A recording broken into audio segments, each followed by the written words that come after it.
ওদের 10 জন 12 জন মিলে কথা বলছে।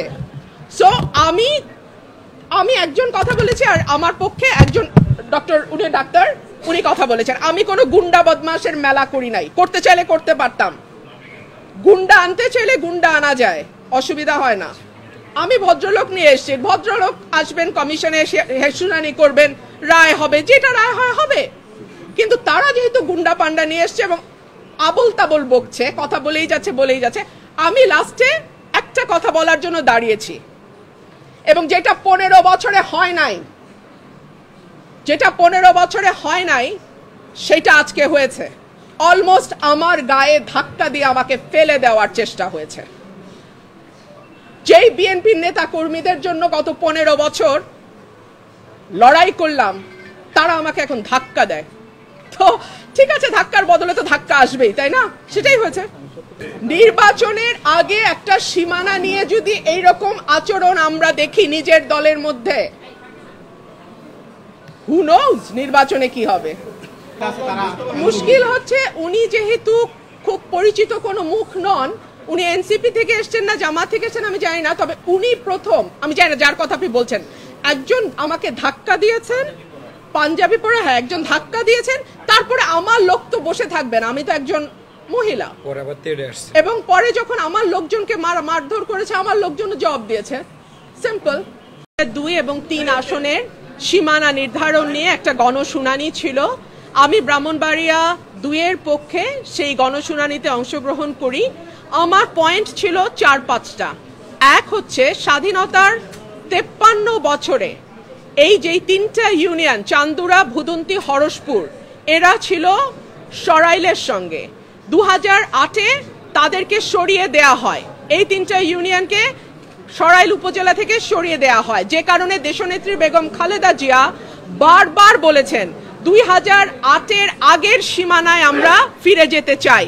বিএনপির দাবি ছিল 2008-এর আগের সীমানায় ফিরে যাওয়া, এবং আমি আমার প্রথম আর্গুমেন্ট দিয়েছি যে যেহেতু দেশনেত্রী বেগম খালেদা জিয়া সব সময় বলেছেন যে 2008-এর আগের সীমানায় আমরা বিএনপি ফিরতে চাই, আমিও মনে করি 2008-এর আগে যে সীমানা ছিল সেইখানেই আমাদেরকে এখন ফিরে যাওয়া উচিত। মাঝখানে 15 বছর একটা ফ্যাসিস্ট সরকার ছিল, যারা তাদের নিজস্ব ভোট কারচুপির জন্য নিজস্ব সুবিধা অনুযায়ী সীমানা নির্ধারণ করেছে। সেই সীমানা আমরা মানি না, সেজন্য আমরা বলেছি 2008-এর আগের যে সীমানা, যেটা দেশনেত্রী বেগম খালেদা জিয়ার ইচ্ছা ছিল, সেখানে যাওয়া হোক। 2 হচ্ছে, আমাদের ভোটার সংখ্যা 6 লক্ষ, মানে বিজয়নগরের ভোটার সংখ্যা বা ব্রাহ্মণবাড়িয়া 3-এর ভোটার সংখ্যা 6,10,000, আর আমাদের যেটা সরাইল আশুগঞ্জ, সেখানে ভোটার সংখ্যা 4,20,000-এর মতো, আর এই 3টা ইউনিয়নের ভোটার হচ্ছে 1 লক্ষ। এই 1 লক্ষ যদি সরাইলের সঙ্গেও যুক্ত হয়, তারপরেও দেখা যাবে যে সদরের সঙ্গে বা বিজয়নগরের সঙ্গে সরাইলের ভোটার পার্থক্য অলমোস্ট 2 লাখ থেকে যায়। সো এত বড় একটা আসন সদর বা বিজয়নগর, সেই আসনটা অযৌক্তিক।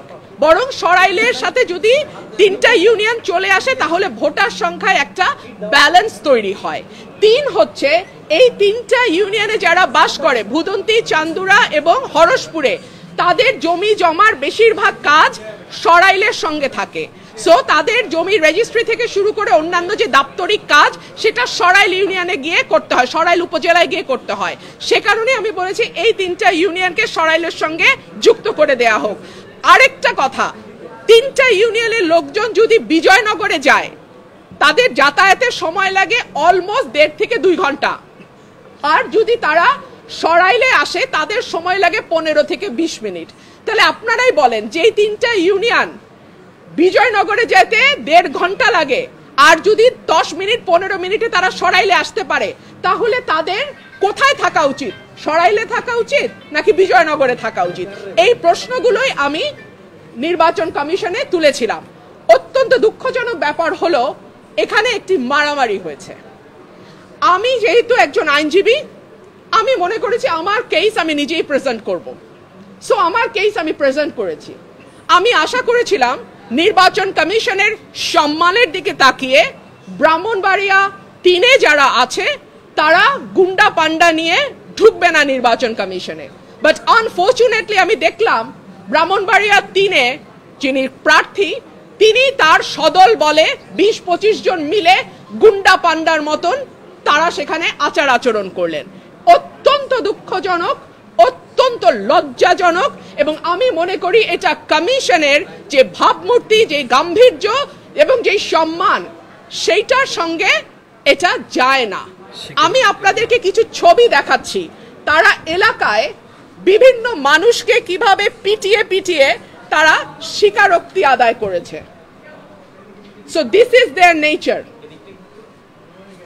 হ্যাঁ, এখনো ইলেকশন আসে নাই, একটা সীমানা নির্ধারণ নিয়ে এলাকায় এইভাবে তারা পিটিয়ে, ব্রাহ্মণবাড়িয়া 3-এর যিনি আছেন তিনি এইভাবে পিটিয়ে পিটিয়ে মানুষকে স্বীকারোক্তি নিয়েছেন। এনিওয়ে নির্বাচন কমিশনে আমরা প্রেজেন্ট করেছি ভৌগোলিক দিক বিবেচনায়, জনসংখ্যা বিবেচনায় এবং সকল কিছুর বিবেচনায়। আমি আশা করব নির্বাচন কমিশন যে সিদ্ধান্ত নিয়েছে সেটি সঠিক সিদ্ধান্ত এবং সেই সিদ্ধান্তই নির্বাচন কমিশন বহাল রাখবে।